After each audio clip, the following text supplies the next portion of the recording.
everyone, today 12 of Python backend series, and today we are going to finally dive into the backend communication in Python. लेकिन उससे पहले हमें थोड़ी सी चीज़ें जो हमें देखनी पड़ेंगी। तो बैकएंड कम्युनिकेशन के फंडामेंटल्स की तरफ जाएं तो हमारे पास कम्युनिकेशन के लिए बेसिकली हम पाइथन में नेटवर्किंग शुरू कर रहे हैं, और नेटवर्किंग की जो बेस है वो है हमारे पास टीसीपी और आईपी प्रोटोकॉल या स्वीट।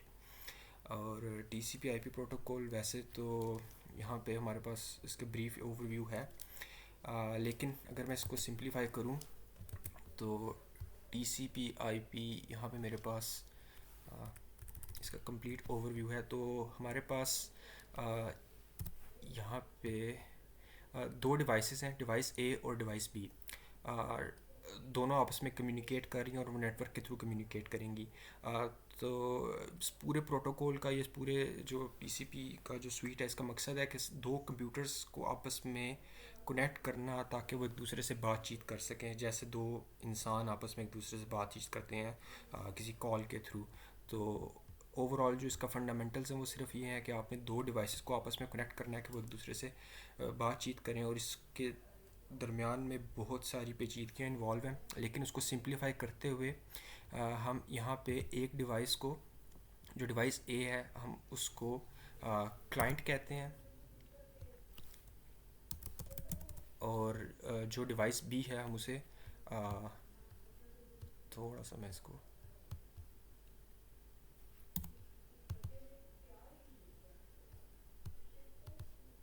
यहाँ पे, तो जो मेरे पास डिवाइस बी है हम उसे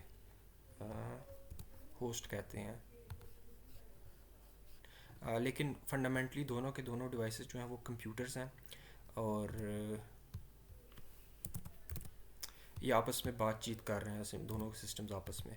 और मेरे पास जो क्लाइंट है वो होस्ट से बात कर रहा है, और दरमियान में जो मेरे पास सारी की सारी लेयर है, हम इस सारे को बेसिकली इग्नोर करते हैं, और हम कहते हैं कि दरमियान में जो है हमारे पास सिंपल इंटरनेट है। इंटरनेट के थ्रू दोनों डिवाइसेस आपस में बातचीत कर रही हैं। और मैं इस डिवाइस को भी तो यहाँ पे क्लाइंट और होस्ट के दरमियान में जो मल्टीपल लेयर्स हैं, इनमें से दो लेयर्स जो हैं वो इम्पॉर्टेंट है हमारे लिए, ट्रांसपोर्ट लेयर और एप्लीकेशन लेयर। तो ट्रांसपोर्ट लेयर के ऊपर हम कहते हैं कि end to end communication start होता है, यानी दोनों डिवाइसेस आपस में एक दूसरे से बातचीत करना शुरू करती हैं। तो हम इसको डिवाइस टू डिवाइस कम्युनिकेशन कहते हैं कि बेसिकली डिवाइस ए ने कॉल मिलाई है डिवाइस बी को, और यहाँ पे बातचीत होना शुरू होगी।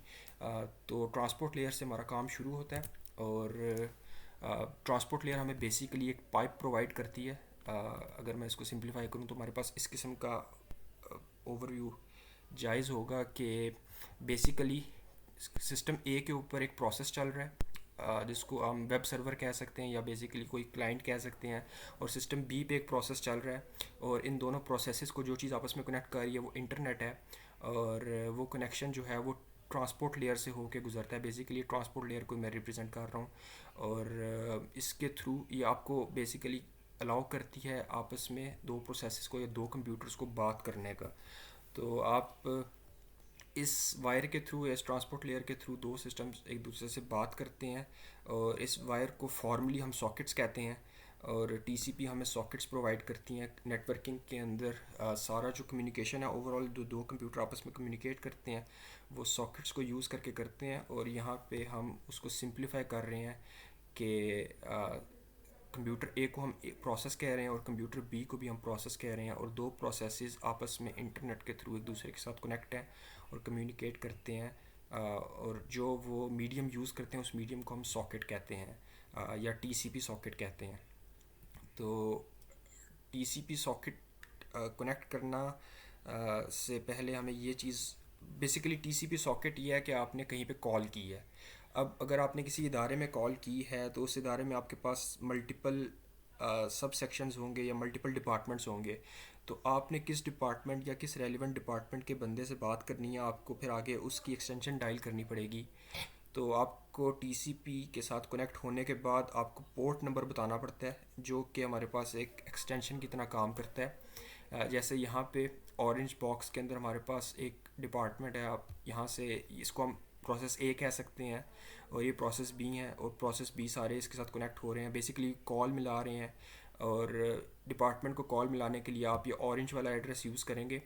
लेकिन अब जब आपने उस रेलिवेंट कंपनी को कॉल मिला ली तो उसके जो इंटरनल सब सेक्शन को या इंटरनल डिपार्टमेंट को एक्सेस करने के लिए आप रेलिवेंट एक्सेशन डायल करेंगे। तो यहाँ पे आप पोर्ट नंबर डायल करते हैं और बताते हैं कि आपने किस प्रोसेस से बात करनी है। आपके पास यहाँ पे मल्टीपल प्रोसेसेस चल रहे होते हैं दोनों सिस्टम्स के ऊपर, और हर प्रोसेस का अपना मकसद होता है।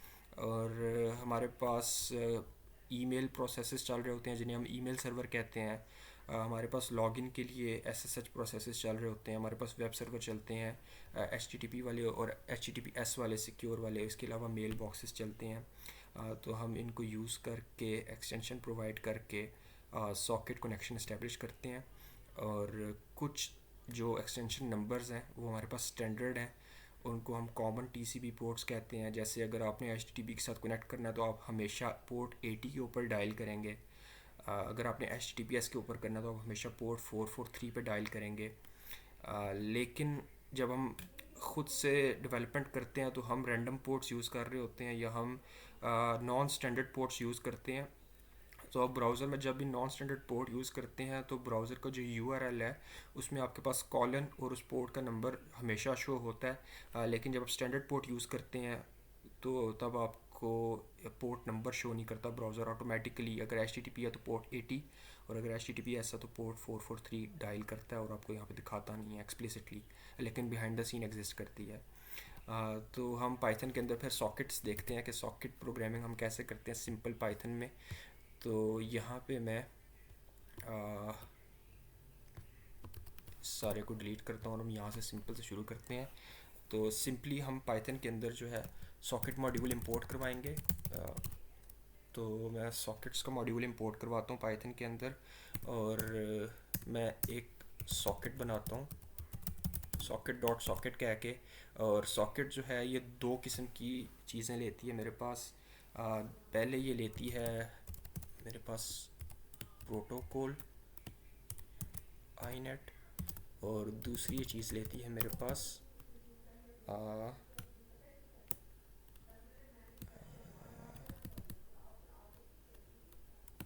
Stream sock stream. तो यहाँ पे मैं सॉकेट को बेसिकली बता रहा हूँ कि आपने इंटरनेट के साथ कनेक्ट होना है, और यहाँ पे मैं बता रहा हूँ कि जो डेटा आएगा वो स्ट्रीम की फॉर्म में होगा, यानी कॉन्टीन्यूस डेटा होगा। अगर मैं टेक्निकली बताऊँ तो मैं आईनेट में बता रहा हूँ कि मैंने IPv4 के साथ कनेक्ट करना है, और मैं स्ट्रीम में बता रहा हूँ कि मैं TCP की सॉकेट बना रहा हूँ। यहाँ पे मेरे पास UDP की सॉकेट बनती है। अगर मैं इसको डेटा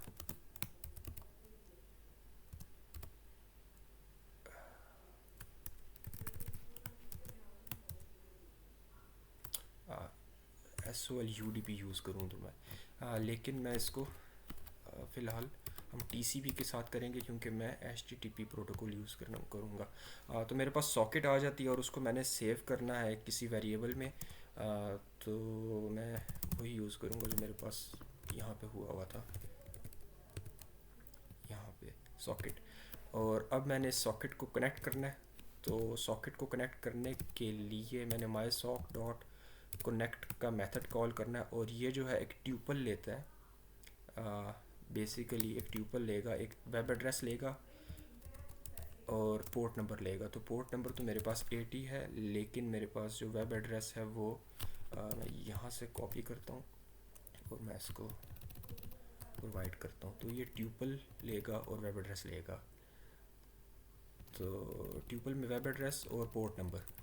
तो जैसे हमने यहाँ पे पीछे बात की थी सॉकेट्स की, कि सॉकेट में आप वेब एड्रेस बताते हैं, उसके बाद आप उसे एक्सटेंशन बताते हैं। तो मैंने वेब एड्रेस और आगे एक्सटेंशन बताया कि मैं पोर्ट 80 पे हिट करूँगा क्योंकि मैं HTTP एड्रेस पे जा रहा हूँ।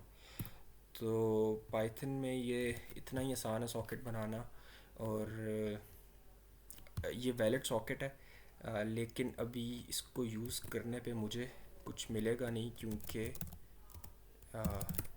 सॉकेट तो इस्टेब्लिश होती है लेकिन कुछ मैं उस उस पर कोई कॉल नहीं भेज रहा। तो वो हमारा नेक्स्ट मॉड्यूल है कि हमने ट्रांसपोर्ट लेयर की तो बात की है।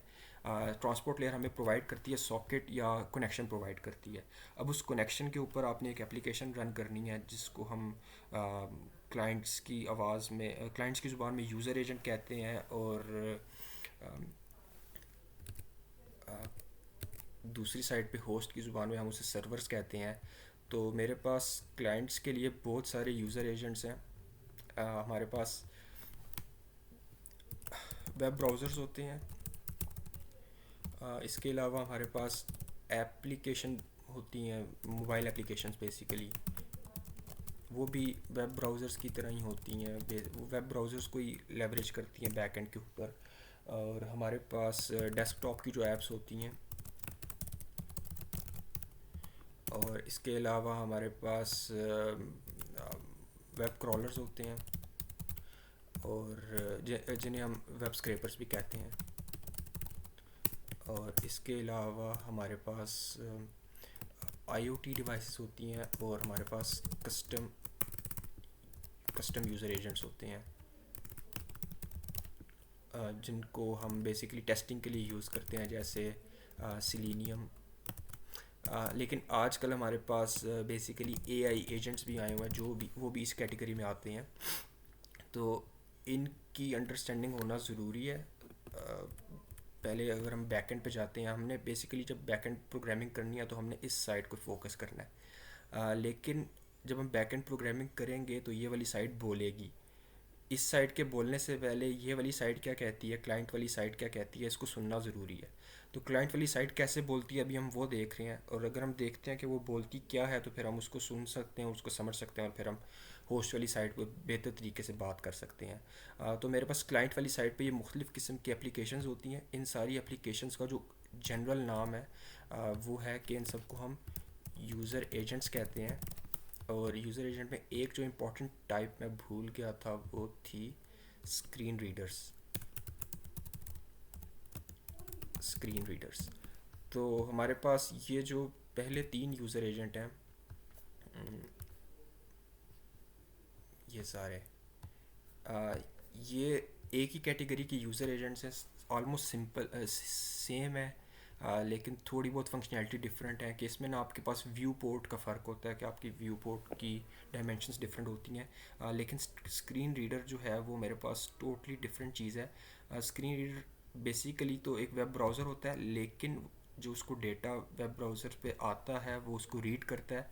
और ये रेलिवेंट होता है जब जो ब्लाइंड लोग वेबसाइट्स एक्सेस करते हैं, या जिनको देखने में कोई मसला होता है, जैसे डिसलेक्सिया, जो लफ्ज़ पढ़ने में मसला है, या उनको मोशन सिकनेस होती है कि वो स्क्रॉल नहीं करते तो उनकी तबीयत ख़राब होती है।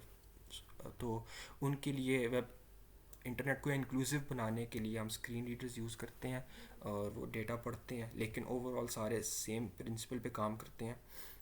तो अभी हम पाइथन में वेब ब्राउज़र बना के देखते हैं कि वेब ब्राउज़र कैसे काम करता है। लेकिन क्लाइंट की साइट पे जब हम नेट पे जाके कोई वेबसाइट सर्च करते हैं, तो मेरे पास जो वेब ब्राउज़र है वो एक यूज़र एजेंट की तरह काम करता है, और मेरी रिक्वेस्ट जाके दूसरी साइट पे भेजता है और मुझे डेटा आता है जो कि हम देखते हैं। तो एप्लीकेशन लेयर के ऊपर हमारे पास बहुत सारी एप्लीकेशंस काम करती हैं, लेकिन उसमें से रेलिवेंट जो है हमारे पास वर्ल्ड वाइड वेब है, जिसको हम HTTP प्रोटोकॉल के थ्रू एक्सेस करते हैं। अब HTTP प्रोटोकॉल हमारे पास इन सारी डिवाइसेस के अंदर web browsers, screen readers, crawlers, IoT, इन सब में जो प्रोटोकॉल मेन काम करता है वो HTTP है। और ये सारे इसलिए सारी डिवाइसेस एप्लीकेशन लेयर पे काम करती हैं।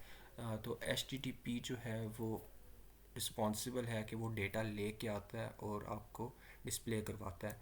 अब जो HTTP के अंदर जो काम की चीज़ है वो ये है कि पहली चीज़ कि ये प्रोटोकॉल है। प्रोटोकॉल बेसिकली रूल्स होते हैं कि बेसिकली हमारे पास ट्रांसपोर्ट लेयर के ऊपर जब कनेक्शन इस्टेब्लिश हो गया, कॉल लग गई है, तो फिर पहले कौन बोलेगा। जैसे कॉल जब हम करते हैं तो पहले हम हेलो बोलते हैं, और अगर दूसरी साइड से आवाज़ ना आए तो हम फिर हेलो बोलते हैं, या हम मुखातिब करते हैं और पूछते हैं कि सब कुछ ठीक है, कि आवाज़ क्यों नहीं आ रही। और जब दूसरी साइड से कोई आवाज़ आती है तो फिर उसके जवाब में हम फिर बोलते हैं। या अगर दूसरी साइड से आवाज़ ना आए तो कितनी देर तक कोशिश करनी है और फिर फ़ोन रख देना। ये सारी जो बातें हैं कि अगर कम्युनिकेशन उस तरह ना हो सके जिस तरह दोनों पार्टीज़ चाहती हैं, यानी जैसी कॉल की और आपने दोनों ने बात शुरू कर दी एक ही टाइम पे, तो एक दूसरे को काटेंगे आप, अल्फाज एक दूसरे के समझ नहीं आएंगे दोनों को। तो इन सिनारियोज़ के अंदर आप लोगों ने कैसे बात करनी है या आप लोगों ने कैसे कम्युनिकेशन को जारी रखना है, वो सारी बातें हमारे पास प्रोटोकॉल डिफ़ाइन करता है। प्रोटोकॉल बताता है कि रूल्स क्या हैं हमारे पास बातचीत करने के। और उसके बाद मेरे पास ट्रांसफ़र और टेक्स्ट। तो पहले ये टेक्स्ट ट्रांसफ़र प्रोटोकॉल था, फिर ये हाइपर टेक्स्ट ट्रांसफ़र प्रोटोकॉल बना था, क्योंकि शुरू में 1950s और 60s के अंदर जब नेटवर्क पहली दफ़ा इस्टेब्लिश हुआ था, तो उस वक्त जो कंप्यूटर्स थे वो बेसिकली टेक्स्ट बेस्ड थे और वो टेक्स्ट ट्रांसफ़र करते थे। लेकिन बाद में उन्होंने देखा और उन्होंने तब ये प्रोटोकॉल डिज़ाइन किया था कि वो कैसे आपस में टेक्स्ट ट्रांसफ़र कर सकते हैं। लेकिन बाद में उन्होंने देखा कि ना, हमारे पास जैसे कंप्यूटर इवॉल्व हुए तो उनमें हमारे पास इमेजेस आना शुरू हो गई, ऑडियो वीडियो आना शुरू हो गया।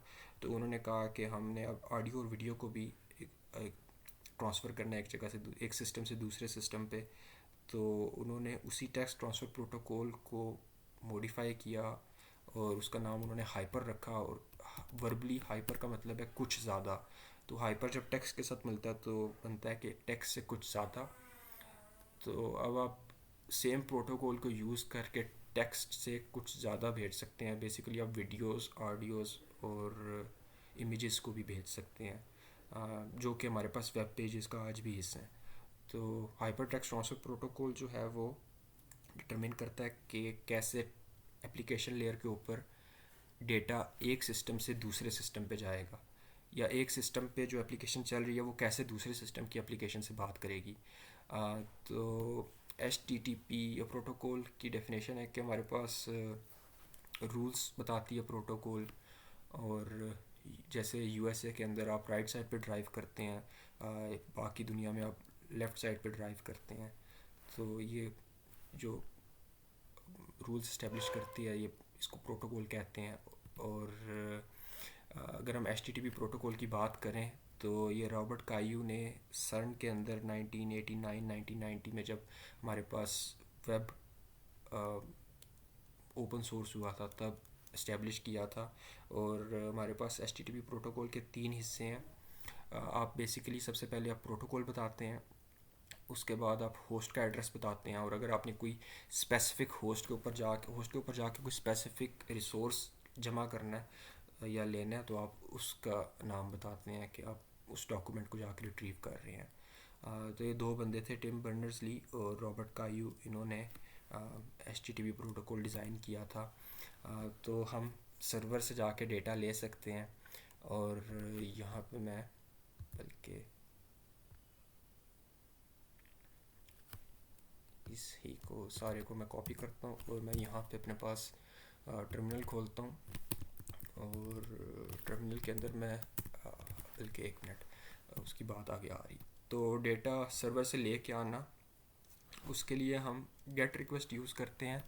लेकिन उससे पहले हम जाके देखते हैं कि इंटरनेट के ऊपर स्टैंडर्ड्स क्या है। तो जो ये हमने प्रोटोकॉल की बात की और उसके बाद हम स्टैंडर्ड्स की बात कर रहे हैं। तो स्टैंडर्ड्स बेसिकली प्रोटोकॉल्स ही होते हैं, लेकिन ये वो प्रोटोकॉल्स हैं जिनके ऊपर एक ऑर्गेनाइजेशन ने एग्री कर लिया कि हम इन्हीं को यूज़ करेंगे, बाकियों को यूज़ नहीं करेंगे। क्योंकि प्रोटोकॉल रोज़ बनते रहते हैं रिसर्च बैकग्राउंड में, और हमारे पास वो सब प्रोटोकॉल जो है जाके स्टैंडर्ड नहीं बनते।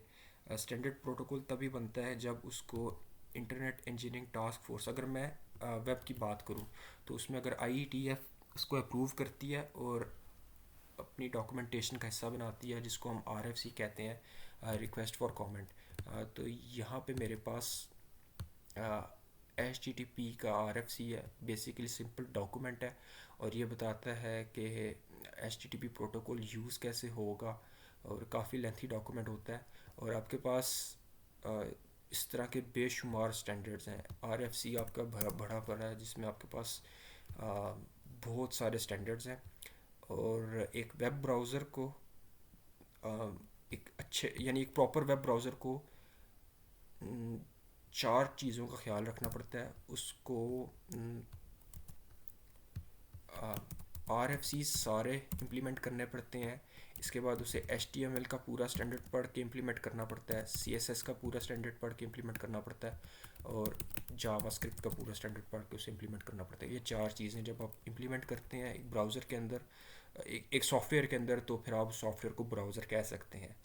और गूगल के जो करंट सीईओ हैं सुंदर पिचाई, उन्होंने 2000s के अंदर, अर्ली 2000 में क्रोम जो बनाया था, वो उनकी बेसिकली कंट्रीब्यूशन ये है कि उन्होंने गूगल क्रोम बनाया था सी प्लस प्लस में, और उन्होंने ये चार चीज़ें उस वक्त इम्प्लीमेंट की थी, और ये बहुत मुश्किल काम है। बेसिकली ये स्टैंडर्ड्स इतने बढ़ चुके हैं कि एक ब्राउज़र को स्क्रैच से बनाना अब बहुत मुश्किल है। और हमारे पास आजकल जितने भी ब्राउज़र हैं वो बेसिकली रैपर हैं, क्रोम के इंजन के या फायरफॉक्स के या एग्जिस्टिंग ब्राउज़र्स के वो रैपर होते हैं, वो नए ब्राउज़र नहीं है। लेकिन एक नया हमारे पास इनिशिएटिव है जिसका नाम है लेडी बर्ड, और लेडी बर्ड ब्राउज़र जो है एक टीम लिख रही है। अगेन ये भी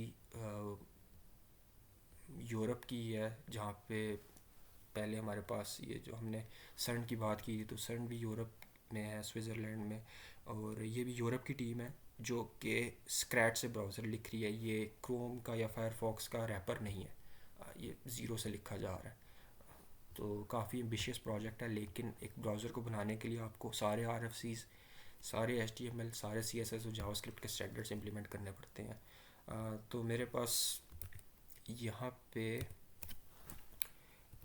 आर एफ सी है जो कि एच टी टी पी के बारे में बात करता है कि एच टी टी पी कैसे इम्प्लीमेंट करते हैं। ये इसका ओपनिंग पेज है जो कि मेरे पास यहाँ वेबसाइट पे भी शो हो रहा है। इसके अंदर जाके हमारे पास रिक्वेस्ट कैसे भेजते हैं उसका तरीका लिखा है। वो कह रहा है the request line begins with a method token. तो मेथड टोकन जो है वो हमारे पास बेसिकली हो सकता है, मेथड टोकन जो है वो हमारे पास या तो वो गेट का हो सकता है जिसको आप रीड करने के लिए यूज़ करते हैं, या फिर वो मेथड टोकन आपके पास हो सकता है पोस्ट का, जिसको आप क्रिएट करने के लिए यूज़ करते हैं, या फिर पुट या पैच का, जिसको आप अपडेट करने के लिए यूज़ करते हैं, और या फिर डिलीट का, जिसको आप डिलीट करने के लिए यूज़ करते हैं। तो टोकन आएगा, उसके बाद आपका यू आर एल आएगा या यू आर आई आएगा, और फिर प्रोटोकॉल का वर्जन आएगा ending with C R L F का मतलब है कि end of line sequences. Basically ये कह रहा है कि दो न्यू लाइंस आएंगी सेपरेटेड बाय स्पेशल कैरेक्टर्स। तो इसको मैं इम्प्लीमेंट करके दिखाऊँ रॉ, तो वो कह रहा है कि आप गेट लिखेंगे, फिर स्पेस देंगे, और आप यू आर आई लिखेंगे, स्पेस देंगे, उसके बाद आप प्रोटोकॉल का नाम लिखेंगे, स्पेशल कैरेक्टर्स यूज़ करेंगे अगर आप वर्जनिंग कर रहे हैं। तो मैं यहाँ पे मैं 1.1 करता हूँ, तो मेरे पास मैं इसको रन करता हूँ, तो मेरे पास यहाँ पे वेब पेज पूरे का पूरा वापस आता है। और ब्राउज़र जो है वो इसी तरह ही काम करता है कि जब आप उसमें जाके यूआरएल लिखते हैं तो वो ये गेट और ये स्पेसेस और ये प्रोटोकॉल ख़ुद ब खुद डाल देता है, और आपको वो रिज़ल्ट जो है वो देता है, और इस रिज़ल्ट को डिस्प्ले कराता है अगर ये वैलिड HTML है। इनवैलिड है तब भी डिस्प्ले कराता है, लेकिन आपको वो बेसिकली रिज़ल्ट डिस्प्ले कराता है। तो जब हम हिट करते हैं ये सारी की सारी जो इन्फॉर्मेशन है एक होस्ट वाली साइट पे एक एप्लीकेशन चल रही होती है जिसे हम वेब सर्वर कहते हैं, और होस्ट की मशीन पे सब कुछ पड़ा होता है। आपका जो ये जो मुझे इन्फॉर्मेशन रिटर्न हो के आई है, ये पूरे का पूरा जो वेब पेज है ये होस्ट की मशीन पे पड़ा है, और उस मशीन पे एक सॉफ्टवेयर चलता है जिसे हम वेब सर्वर कहते हैं, और मैं इंटरनेट के थ्रू अपने सिस्टम से उस सिस्टम के साथ कनेक्ट होता हूँ सॉकेट यूज़ करके। और इस सिस्टम से जब हम ब्राउज़र पे क्लिक करते हैं किसी यूआरएल के ऊपर, तो एक रिक्वेस्ट जाती है उसी स्टैंडर्ड के अंदर, और वो सर्वर जो है उस रिक्वेस्ट को समझता है और उसके रिस्पॉन्स में हमें एक रिप्लाई भेजता है जिसको हमारा ब्राउज़र दिखाता है पार्स या रेंडर करके। तो जो है हमारे पास HTTP वो बेसिकली इन्हीं रिक्वेस्ट और रिस्पॉन्स का कम्बिनेशन है, और उसको हम ऐसे इम्प्लीमेंट कर सकते हैं। हमने अभी इसको ये रॉ इम्प्लीमेंट करके देखा है, लेकिन यहाँ पे तो मैंने डायरेक्ट जो है वो इम्प्लीमेंट कर दिया है, रिक्वेस्ट भेजी है। लेकिन अगर मैं सॉकेट्स का यूज़ करूँ तो हम यहाँ पे कमांड लाइन के थ्रू भी मैं रॉ सॉकेट्स यूज़ कर सकता हूँ। मुझे सॉफ्टवेयर का नाम लिखना पड़ेगा जिसके थ्रू मैं एक्सेस कर रहा हूँ, और फिर मुझे ओवरऑल URI लिखना पड़ेगा, और फिर मुझे एड्रेस लिखना पड़ेगा। तो अगर मैं पिछली वाली एग्जांपल को यूज़ करूँ तो मेरे पास ओवरऑल जो URI है वो है ये वाला, या मेरे पास वो सेव होगा, नहीं सेव,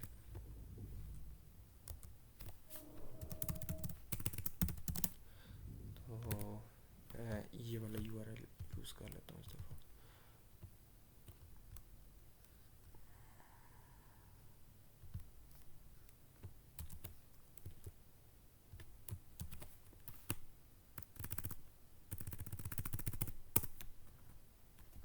तो मैं इसे URL बताऊंगा। HTTP मैं छोड़ भी सकता हूँ, मैं इसको अवॉइड भी कर सकता हूँ, उससे कोई फ़र्क नहीं पड़ता। उसके बाद मैं इसे पोर्ट नंबर बताऊंगा,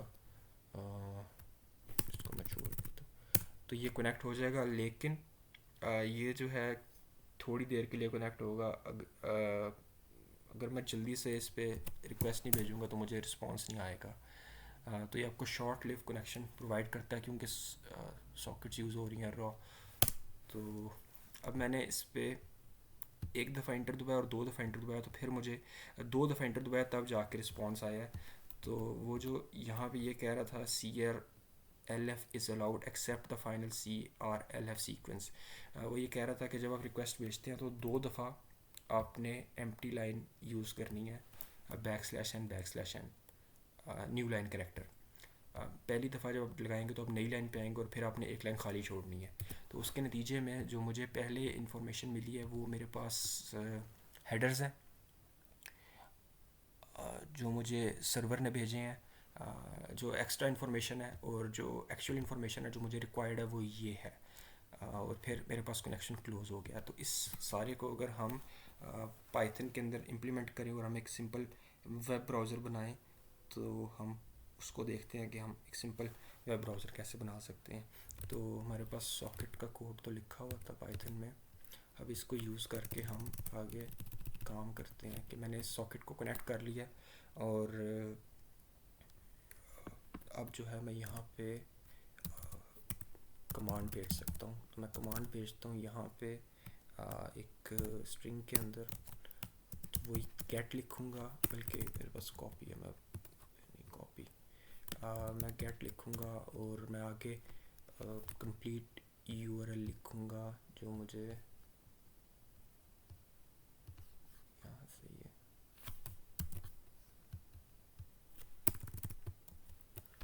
और इसको मैं इनकोड करूँगा। इनकोड का मैं आपको लास्ट में बताता हूँ कि इनकोड मैं क्यों कर रहा हूँ, लेकिन इसको मैं इनकोड करूँगा और फिर मैं इसको इस कमांड को मैं सेंड कर दूँ। बेसिकली मैंने एक URL बनाया और अब मैं इस URL को यूज़ करूँगा सॉकेट के थ्रू। तो मैं माई सॉक कह रहा हूँ इसे, माई सॉक डॉट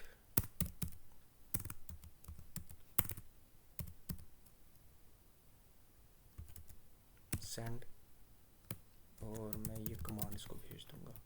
अब इसके नतीजे में मुझे जो रिस्पॉन्स आएगा उसको मैं रिसीव करूँगा, और मैं वाइल लूप लगा रहा हूँ, और इस लूप के अंदर मैं सारे डेटा को रीड करूँगा।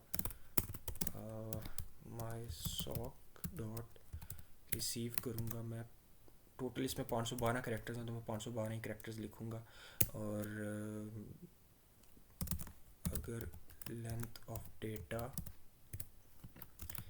इज़ लेस देन 1, यानी कि मुझे अगर रिस्पॉन्स मिलना बंद होता है तो मैं इसको ब्रेक कर दूंगा, अदरवाइज़ मैं जो हूँ इस डेटा को प्रिंट करवाऊँगा डिकोड करके, और उसके बाद मैं इस सॉकेट को क्लोज़ कर दूंगा और मैं यहाँ पे इसको अपने पास रन करूँगा तो मेरे पास सेम सॉरी मैंने ये गलती किया कि यहाँ पे \n नहीं डाला, 2 न्यू लाइन कैरेक्टर्स, और मैं इसको पास रन करता हूँ तो अब मेरे पास रिस्पांस आता है और मेरे पास हेडर्स भी आ रहे हैं और मेरे पास डॉक्यूमेंट भी आ रहा है HTML का। तो ब्राउज़र जो है एक वेरी सिंपल ब्राउज़र, अगर हम बात करें तो वो सिंपली ये वाला काम करता है कि आपके पास वहाँ पे सॉकेट्स यूज़ होती हैं, उस सॉकेट के ऊपर आप कोई एप्लीकेशन रन करते हैं, जो कि इस केस में ब्राउज़र के केस में HTTP की एप्लीकेशन है, HTTP प्रोटोकॉल को फॉलो करती हुई एप्लीकेशन है। तो ये बहुत सिंपल सी वेब सॉकेट्स है। और इसके बाद हमारे पास था कि हमारे पास हेडर आता है और हमारे पास बॉडी आती है। अब हम देखते हैं कि वो इनकोड और डिकोड का क्या था। तो हमारे पास शुरू में जब कंप्यूटर्स नए नए बन रहे थे तो उस वक़्त उन्होंने एक प्रॉब्लम फेस की थी कि करैक्टर्स जो थे वो स्टैंडर्डाइज नहीं थे, यानी कि आप कोई भी करैक्टर एक सिस्टम अगर दूसरे सिस्टम से बात करता था और ए भेजता था और वहाँ पे दूसरी साइड पे कुछ भी मिलता था तो वो बड़े खुश थे कि हमें कोई बेसिकली कनेक्शन तो इस्टेब्लिश हो गया। लेकिन सेम चीज़ मिलने के चांसेस उस वक्त कम थे, तो उन्होंने उसको ओवरकम करने के लिए एक स्टैंडर्ड डिफ़ाइन किया जिसको हम आस्की कहते हैं। और आस्की स्टैंडर्ड के अंदर हमारे पास हर एक इंग्लिश के अल्फ़ाबेट के अगेंस्ट एक नंबर है। उस नंबर को हम ऑक्टल में भी पढ़ते हैं, हेक्साडेसिमल में पढ़ते हैं, बाइनरी में भी पढ़ते हैं, लेकिन हमारे पास एक नंबर है। जैसे कैपिटल ए के अगेंस्ट हमारे पास 65 है, आई थिंक 65 है, और स्मॉल ए के अगेंस्ट हमारे पास 97 है। तो आहिस्ता आहिस्ता ये जो थे हमारे पास जो हम तो पाइथन के अंदर हम हर एक कैरेक्टर का आस्की वैल्यू देख सकते हैं ऑड का फंक्शन यूज़ करके, और वो हमें प्रिंट करके बताता है। यहाँ पे \n का भी प्रिंट करके बता रहा है कि वो 10th कैरेक्टर पे आता है। लेकिन आस्की जो थी वो कुछ अरसे के बाद उन्हें पता चल गया कि इसमें सारी लैंग्वेजेस कवर नहीं हो सकती, क्योंकि इसकी जो मैक्सिमम बाइनरी में जो लेंथ थी वो 8 बिट्स थी, जिसको हम 1 बाइट कहते हैं। तो उन्होंने फिर यूनिकोड स्टैंडर्ड निकाला और पहला जो यूनिकोड स्टैंडर्ड था वो UTF-32 था। UTF-32 जो होता है वो फिक्स लेंथ है और ये 4 बाइट्स यूज़ करता है। आस्की हमारे पास जो है वो 1 बाइट यूज़ करता है और UTF-32 4 बाइट्स यूज़ करता है। लेकिन इस पे हमारे पास जो ओवरऑल जो साइज़ था वो बिलियंस ऑफ कैरेक्टर्स का हो गया था, लेकिन डेटा बहुत वेस्ट हो रहा था। तो उन्होंने इसको लिमिट करने के लिए UTF-16 बनाया जो कि 2 बाइट्स यूज़ करता था। लेकिन फिर भी एक्स्ट्रा ज़्यादातर जो कम्युनिकेशन था वो इंग्लिश लैंग्वेज में ही होता था, जिसके लिए हमारे पास आस्की बेस्ट थी क्योंकि वो 1 बाइट यूज़ करती है। तो फिर उन्होंने फाइनली UTF-8 बनाया। UTF-8 जो है वो फ्लेक्सिबल है। UTF-8 आस्की 16 और 32 तीनों स्टैंडर्ड्स को फॉलो करता है, और ब्राउज़र जो है वो खुद ही डिसाइड कर लेता है या खुद ही समझ लेता है कि आपके पास जो डेटा आ रहा है वो अगर UTF-8 में बाउंड है तो वो आस्की से बेहतर रिप्रेजेंट होगा या UTF-16 से या UTF-32 से। तो UTF-8 जो है वो बेसिकली फ्लेक्सिबल है। UTF-16 और 32 फिक्स लेंथ है और आस्की जो है वो भी फिक्स लेंथ है, लेकिन UTF-8 हमें फ्लेक्सिबिलिटी प्रोवाइड करता है। पाइथन के अंदर हमारे पास जो है पाइथन 2 के अंदर जो हमारे पास स्ट्रिंग्स होती थी वो नॉर्मली हमारे पास आस्की को फॉलो करती थी, और यूनिकोड बनाने के लिए हमें उससे पहले यू लिखना पड़ता था। लेकिन पाइथन 3 के अंदर जो सारी स्ट्रिंग्स हैं वो ऑटोमेटिकली यूनिकोड को फॉलो करती हैं। तो पाइथन 3 में तमाम स्ट्रिंग्स जो हैं वो यूनिकोड हैं, और यूनिकोड के अंदर UTF-8 है, यानी कि हमें ये इनकोडिंग डिकोडिंग का याद रखने की ज़रूरत नहीं है, वो ऑटोमेटिकली पाइथन उन्हें हैंडल कर लेती है। लेकिन जब आप इंटरनेट पे डेटा भेजते हैं जो कि हमने यहाँ पे बात की थी, जब आप इंटरनेट पे डेटा भेजते हैं तो यहाँ पे ना आपके पास फिज़िकल लेयर है। तो फिज़िकल लेयर में जो आपका यानी एप्लीकेशन जो आपकी डेटा भेजेगी सॉकेट्स को, और सॉकेट्स जो आपकी डेटा आगे भेजेगी, जो करते करते फिज़िकल लेयर पे आएगी या फिज़िकल लिंक पे आएगी।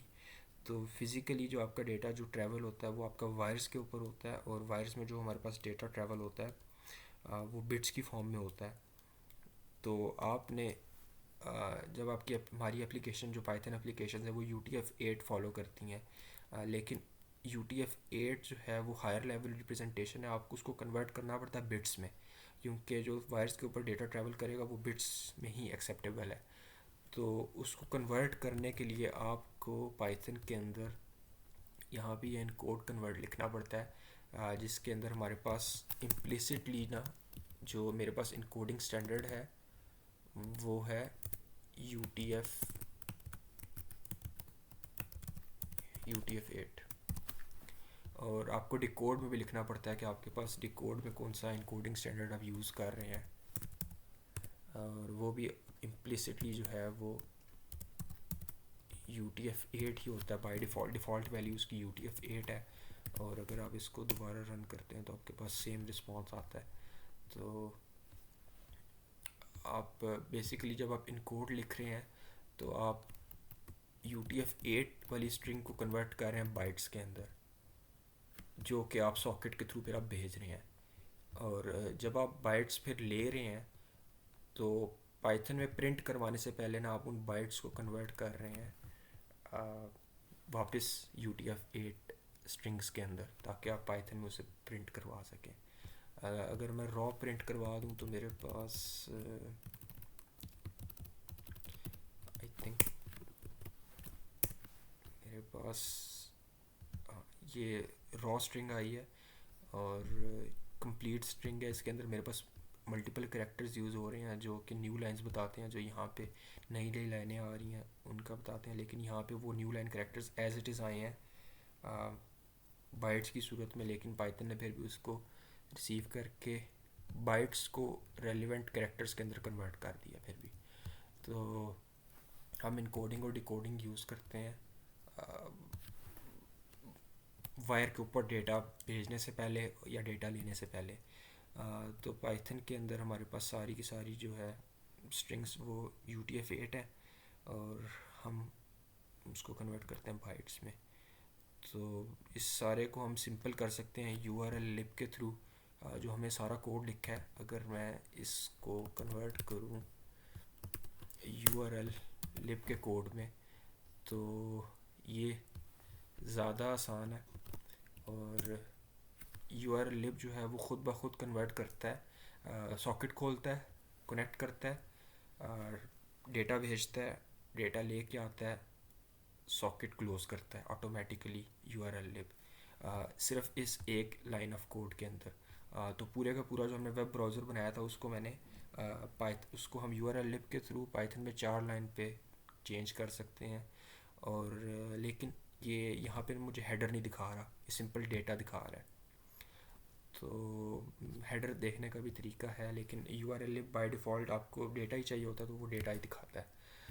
तो आपके पास हाँ, URL लिब को अगर हम गौर से देखें तो हमारे पास जो फाइल हैंडलिंग हमने देखी थी पाइथन के अंदर, तो ये सेम सिंटेक्स है। अगर मैं यहाँ से f हैंड ख़त्म कर दूँ तो URL लिब जो है वो बेसिकली सिंप्लीफाई कर देती है आपके पास वेब रिक्वेस्ट्स को, या आपके पास इंटरनेट से डेटा लेके आने को सिंप्लीफाई कर देती है फ़ाइल हैंडलिंग की तरह। तो बेसिकली मैं यहाँ पे ऐसे ही कर रहा हूँ जैसे एक फ़ाइल खोल रहा हूँ, उसमें से डेटा पढ़ रहा हूँ और स्क्रीन पे प्रिंट करवा रहा हूँ। मैं यहाँ पे कोई रिक्वेस्ट की बात नहीं हो रही। जिस तरह हम फ़ाइल की लोकेशन बताते हैं, यहाँ पे मैंने सिर्फ लोकेशन बताई है, कोई मैंने पोर्ट नंबर नहीं बताया, या मैंने कोई वेब एड्रेस या मैंने HTTP का टोकन नहीं बताया कि गेट है या पुट है या क्या है। मैं सिंपल फ़ाइल का नाम लिख रहा हूँ और मैं उसको रीड कर रहा हूँ। तो सिंप्लीफाई करती है URL लिब फाइल हैंडलिंग की तरह। तो हम वेब पेजेस को ना फाइल्स की तरह भी पढ़ सकते हैं, और यहाँ पे जो हमारे पास डेटा है वो टेक्स्ट फॉर्म में था, तो मेरे पास टेक्स्ट की तरह डेटा आ रहा है। लेकिन अगर मैं इसको इसकी जगह मैं ये वाला यूआरएल यूज़ करूँ और इसको मैं कॉल करूँ, तो मेरे पास अब HTML का पूरा पेज आएगा। और हमारे पास अगर हम यहाँ पे चलें, तो हमने यूज़र एजेंट की बात की थी, तो हमने अभी जो URL लिप यूज़ किया या जो हमने सॉकेट्स यूज़ की थी, तो वो वेब ब्राउज़र्स उस तरह काम करते हैं, मोबाइल एप्लीकेशन, डेस्कटॉप एप्लीकेशन भी उसी तरह ही काम करती है, स्क्रीन रीडर भी उसी तरह ही काम करते हैं, लेकिन उस डेटा को फिर वो पढ़ के सुनाते हैं, वो आपको दिखाते नहीं हैं। इस सारे को यूज़ करके अगर हम इस सारे कॉन्सेप्ट को फ़ाइल की तरह लें, तो हमारे पास फिर ये पांचवी कैटेगरी आती है जिसको हम वेब क्रॉलर्स या वेब स्क्रैपर्स कहते हैं। वेब स्क्रैपर्स आपके पास जो वेबसाइट्स होती हैं उनके डेटा को फ़ाइल की तरह पढ़ते हैं, और जैसे आप फाइल में से डेटा ले के आते हैं, उसको कहीं सेव करते हैं, या फाइल के अंदर डेटा आप सेव करते हैं एक्स्ट्रा, तो वेब क्रॉलर्स उसी तरह ही काम करते हैं आपके पास। और आ, हम उस डेटा को, अगर हमारे पास एक तरीका हो कि इसके अंदर, उस डेटा के अंदर जितने भी एंकर लिंक्स हों उनको हम खोल सकें, यानी कि यहाँ पे मेरे पास ना, मैं यहाँ पे दिखाता हूँ, जब हमने इस यूआरएल को हिट किया तो मेरे पास एक रिस्पांस आया। इस रिस्पांस के अंदर मेरे पास एक और यूआरएल है। अगर मैं कोड इस तरह का लिखूँ कि यहाँ पे मेरे पास कोई कोड हो लाइन नंबर 3 या 4 पे, जो इस यूआरएल को हिट करे, इसमें से डेटा ले के आए, और फिर उस डेटा के अंदर जो यूआरएल है उसको दोबारा यहाँ पे लाइन नंबर 4 पे रिप्लेस कर दे, और लाइन नंबर 5 पे उसको यूज़ करके दोबारा हिट करे और वहाँ से डेटा लेके आए, और अगर उसके अंदर यूआरएल्स हैं तो उनको भी हिट करे और लेके आए, तो हमारे पास ये फंक्शनैलिटी जो है वो हमें एक सिंपल वेब स्क्रैपर प्रोवाइड करती है। और वेब स्क्रैपर ये करते हैं कि आपके पास जितने भी आप उन्हें यूआरएल प्रोवाइड करते हैं, और जब तक उन्हें यूआरएल्स मिलते रहते हैं वो उन यूआरएल्स को पढ़ते रहते हैं, आपके पास सिस्टम पे सेव करते रहते हैं डेटा को, और नए यूआरएल्स को हिट करते रहते हैं और आपका डेटा लेके आते रहते हैं। तो वेब स्क्रैपर्स ऐसे काम करते हैं। आपके पास कस्टम एजेंट में जो है सिलेनियम या टेस्टिंग की बात की थी मैंने, एआई एजेंट जो हैं वो थोड़े से डिफरेंट हैं, और आईओटी जो है वो यूनिक है कि आईओटी ना आपके पास HTTP प्रोटोकॉल को तो फॉलो करती है, लेकिन इसके अपने यूनिक प्रोटोकॉल बहुत सारे हैं। जैसे आपके पास MQTT है, आपके पास यहाँ पे MQTT के अलावा आपके पास I2C प्रोटोकॉल्स हैं, और मुख्तलिफ यहाँ पे प्रोटोकॉल ज़्यादा है हमारे पास IoT डिवाइसेस में। लेकिन सिंपल डेटा ट्रांसफ़र के लिए अभी भी HTTP प्रोटोकॉल ठीक है, अगर आप डेटा ले के आ रहे हैं IoT डिवाइसेस के पास।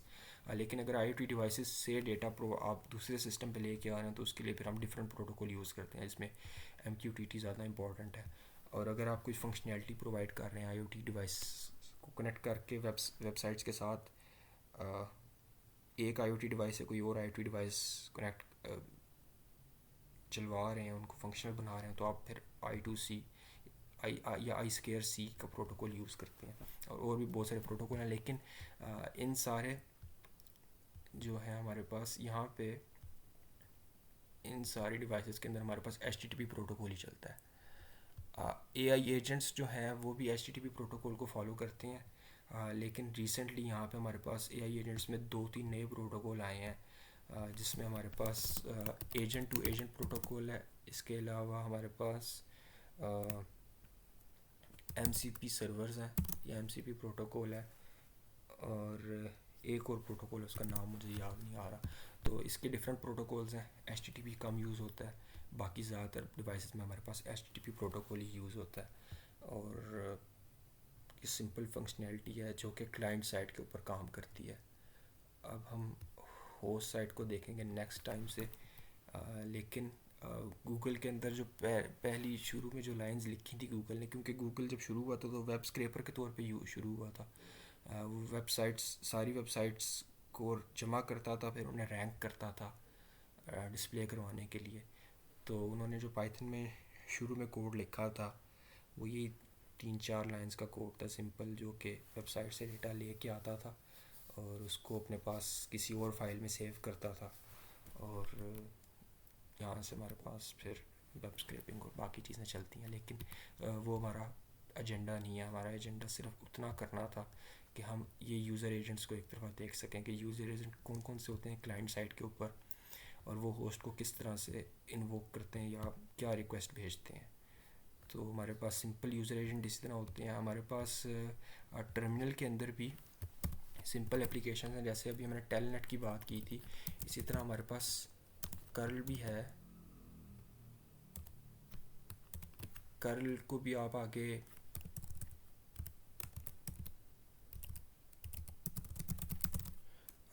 यूआरएल देते हैं तो वो भी आपके पास डेटा लेके आती है। और कर्ल के गिर एक कंपनी ने जीयूआई का रैपर बनाया था और उसको फिर उन्हें पोस्टमैन कहा था। तो बेसिकली आपके पास टूल्स वही सारे हैं, उनके गिर्द आपके पास मल्टीपल रैपर्स बनते रहते हैं। जैसे गूगल ने वेब स्क्रैपर्स के गिर्द रैपर बना के कंपनी बनाई थी, लेकिन उनका एल्गोरिदम भी था जो उन्हें रैंक करता था एफिशिएंटली। लेकिन फंडामेंटली जो चीज़ें हैं वो हमारे पास ये इसी तरह ही चलती हैं। लेकिन आगे हम हाई लेवल पे काम करेंगे, हम लो लेवल पे काम नहीं करेंगे। हमने लो लेवल पे बस इतना ही सीखना था। So that's it for today. Thank you.